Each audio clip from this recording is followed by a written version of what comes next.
Hey, I'm Dan Cmejla. I'm the VP of Community at Apollo.io. Everyone that you manage is unique, so you need to honor their uniqueness. Top tips, I'd give 3.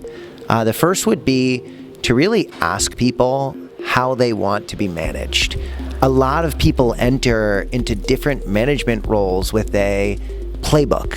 Here's how I do it. Here's how I run my teams. Here's how I run my one-on-ones. Here's how I get the best out of those around me. But the only true answer for effective management in my mind is an iterative approach, because everyone's different, everyone's unique, and you need to honor their uniqueness by asking them, how do you want to be managed, right?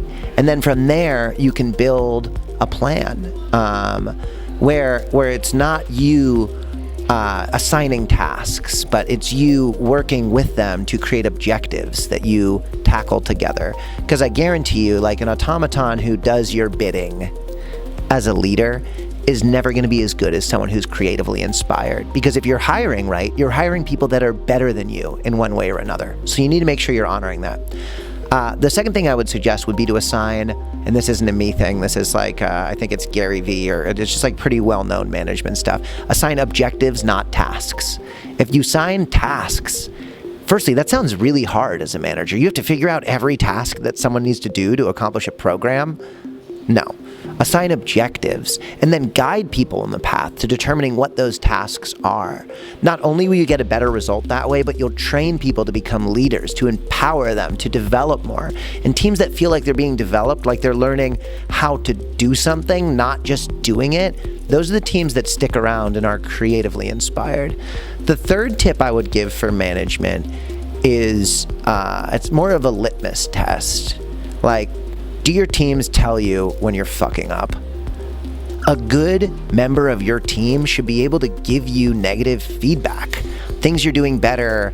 Maybe you've been off for a couple weeks. Maybe you messed up something in terms of interdepartmental relationships. Maybe they feel like there's another aspect of the business that's letting them down and they need to know. But like if your teams aren't giving you negative feedback, you're going to be blindsided by that feedback, because people are not perfect. Managers are not perfect. We're all just constant works in progress. And what makes us better is the ability to have those around us up level us. But if you have a non-bidirectional relationship, employer to employee, and you're not actually focused on both becoming better together, then one, like, probably check your ego. Like, here's a fact, you're not better than everyone around you. But the second thing is you'll never become better, because it is those who give us feedback on what we're doing poorly that really add the most to our lives.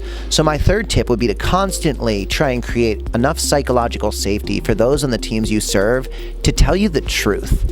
Because if they don't tell you the truth now, they're going to tell you the truth in their exit interview.